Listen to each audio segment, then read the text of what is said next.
Salve lobos do deserto, meu nome é Ronan e este é Fórum Conan, o canal mais bárbaro do YouTube. Hoje eu estou aqui para fazer mais um rápido review e, conforme a própria audiência pediu no último vídeo, falaremos sobre A Espada Selvagem de Conan número 2. Se você está chegando agora no canal, aproveita e se inscreva e venha fazer parte dessa legião de guerreiros. Nesta edição número 2, temos a compilação de 5 histórias de Conan que foram lançadas originalmente na Savage Sword of Conan do número 1 ao 4. A primeira história dessa edição é A Maldição do Morto-Vivo. Aqui, novamente temos Roy Thomas conanizando um fragmento de conto de Howard que não era de Conan, e sim de Dark Agnes e seu amigo John Stewart. A Dark Agnes, nessa versão, virou Red Sonja, e o John Stewart virou Conan. Ao andar pelos becos em Zamora, Conan e Sonja acabam encontrando morto um bruxo chamado Costrano.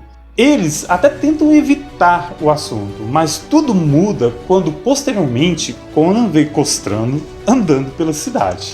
A história é bem simples, pequena e direta ao ponto. Mesmo tendo alguns pontos típicos de terror e suspense sobrenatural, ela não consegue passar nenhuma grande sensação de tensão ou medo. O ponto forte aqui é a interação entre Conan e Sonja, que é uma espécie de amizade ressentida, mas ao mesmo tempo confidente. A arte é feita por John Buscema e Pablo Marcos, e esta foi a primeira história em quadrinhos a colocar Red Sonja com o biquíni de ferro.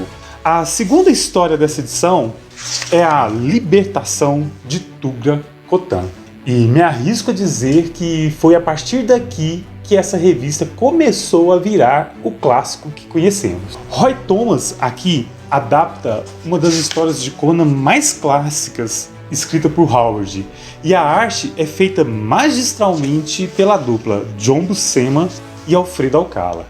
E sério, gente, Buscema e Alcala conseguiram entregar um trabalho muito acima da média, mas muito mesmo. Na história, a princesa Yasmela encontra-se em um dilema.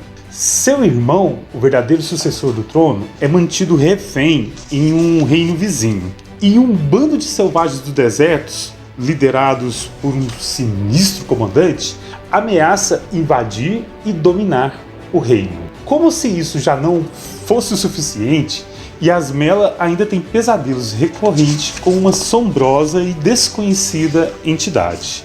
Sem saber direito como resolver tantas questões, ela, por uma espécie de ajuda divina, acaba buscando ajuda a Conan. A adaptação de Roy em relação ao conto original é muito eficiente. Você praticamente tem o texto do conto original colado no quadrinho, acompanhado da arte brilhante da dupla Buscema e Alcala. A história, por si só, já é carregada de ação, suspense, mistério e terror, e cada um desses ingredientes muito bem dosados. Há uma pequena revelação de um mistério na história que, apesar de simples, é bem funcional na primeira leitura. Uma curiosidade sobre essa história é que este foi o primeiro trabalho de Buscema e Alcala juntos, e a coisa mais curiosa é que Buscema odiou a arte final de Alcala. É, isso mesmo, Buscema não gostava da arte final de Alcala, o que pra mim não faz nenhum sentido.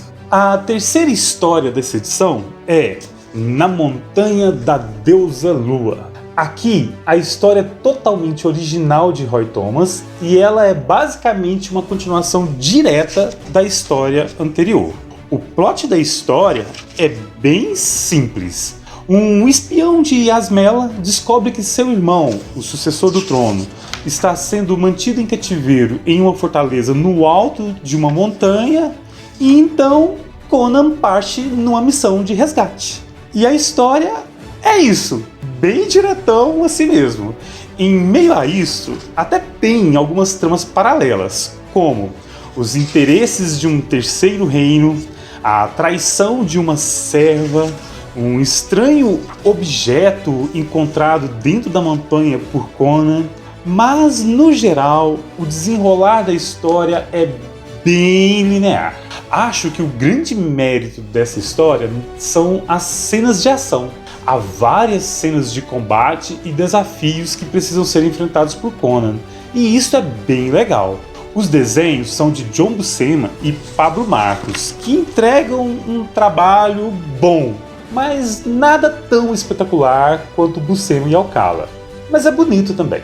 A quarta história dessa edição é Os Demônios da Montanha, onde o Roy Thomas adapta um conto de Bjorn Berg. Enquanto fugia de um grupo de bandoleiros, Conan e seu aliado sequestram uma garota que era inesperadamente a filha do líder que os perseguia. Os três juntos acabam adentrando no desfiladeiro de Bambar, um lugar cujas lendas alegam ser povoado por demônios e, claro, lá realmente tinha demônios. Caras, na era iboriana é assim, se as lendas falam que lá tem merda, lá tem merda. Esta é, infelizmente, a história mais fraca da edição. Tudo se resume a Conan vencendo um desafio atrás do outro, e nem grande sensação de perigo conseguimos sentir. A vantagem dessa história é que ela é curta, e os desenhos do Tony Desuninga são lindíssimos. A quinta história é Sombras de Ferro ao Luar. E, meus amigos, que história, viu? Que história! O roteiro é de Roy Thomas, e aqui, novamente, ele está adaptando um conto original escrito por Howard. Ele praticamente copia e cola o texto do conto nos quadrinhos, o que novamente torna a adaptação extremamente fidedigna à obra original. Na história, Conan é o último sobrevivente dos Cossacks, um bando de saqueadores que acabaram de sofrer um terrível ataque do exército turiano. Ao fugir, ele acaba encontrando-se com Olivia, uma linda jovem que era mantida escrava do líder do exército turiano. Juntos, eles formam uma aliança improvável e fogem em direção a uma estranha e misteriosa ilha no interior do Mar Vilayet. Essa história é boa em tantas camadas que eu acho até que ela merecia sozinha um vídeo só para ela. O equilíbrio de ação, mistério, suspense, drama e terror funciona super bem. Os picos de emoção vão de adrenalina à apreensão, passando até por doses de reflexão e empatia. A aparição de Conan no início dessa história é uma das entradas mais espetaculares que eu já vi do Cimério. E um ponto extremamente importante de ser comentado é que toda a história é narrada na perspectiva da jovem Olivia. Ela representa o clássico estereótipo de moça indefesa em perigo. Mas aqui tem um plot muito bem imaginado por Howard. Ele usa exatamente a fragilidade e condição de Olivia para fazer crítica aos costumes ditos civilizados, que tratam as mulheres como se fossem meros objetos. Quando Olivia conta sua história de casamento arranjado para Conan, ele automaticamente faz o contraponto falando: chamam minha raça de bárbaro, mas nós nunca vendemos nossos filhos. Olha só! Desse jeito o pessoal vai querer mudar a alcunha de O Bárbaro para Conan, o Lacrador. Brincadeira, tá, gente? A perspectiva sobre Olivia também funciona bem por causa da sua fragilidade. Isso potencializa as ameaças, o que torna todos os desafios um perigo real e mortal. E como se a história já não fosse boa o suficiente, ela ainda é magistralmente desenhada por Buscema e Alcala. E aí vocês já imaginam, né? Não precisa nem de tecer muito comentários. Bom, pessoal, essas foram as histórias dessa edição. A revista ainda tem a continuação de um texto falando sobre o Howard e capas, né? As capas dos originais onde foram lançados essas histórias. O problema das cores lavadas que eu havia comentado no review anterior não é tão grave nessa edição, sendo talvez um pouco mais perceptível apenas na história do Demônios da Montanha. É estranho isso, como dentro da mesma revista, algumas histórias têm a impressão ok e outras histórias não.